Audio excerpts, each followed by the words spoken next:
नमस्कार. सहज ज्योतिष या कार्यक्रमात आपले स्वागत आहे.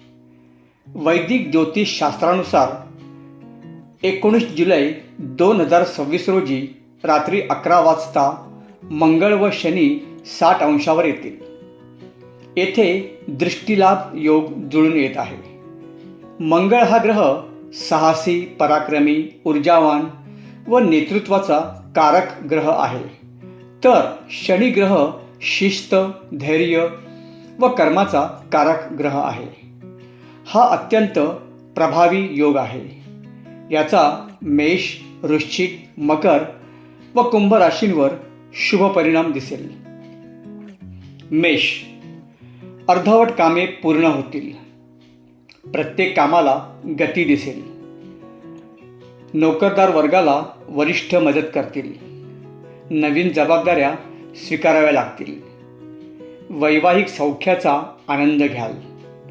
प्रेम प्रकरणात गैरसमज होतील असे वागू नये. वृश्चिक, आर्थिक भरभराट दिसेल. उत्पन्नाचे मार्ग समोर येतील. उसनवारी वसूल होईल. मानसिक तणाव बराच कमी होईल. योग्य निर्णय घ्याल.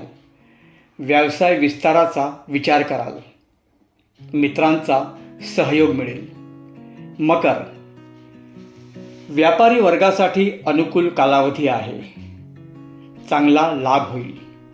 आर्थिक स्थिती उत्तम राहील. भविष्यातील योजना आखाल. करिअरच्या क्षेत्रात चांगली मजल माराल. नकारात्मक विचारांना थारा देऊ नका. विनाकारण त्रास वाढेल. कुंभ, आत्मविश्वासाने पुढे जाल. एखादा नवीन व्यवसाय सुरू करण्याचा विचार कराल. वरिष्ठांचा, सहकाऱ्यांचा पाठिंबा मिळेल. सकारात्मक दृष्टीने पुढे जाल. वेळेवर खाणेपिणे व विश्रांती घ्यावी. आरोग्याकडे दुर्लक्ष नको. अशा प्रकारे शनी मंगळच्या दृष्टियोगाचा मेष, वृश्चिक, मकर व कुंभ राशीला चांगले यश मिळेल. चॅनल लाईक, शेअर व सबस्क्राईब करा ही विनंती. पुन्हा भेटू पुढील भागात. तोपर्यंत नमस्कार.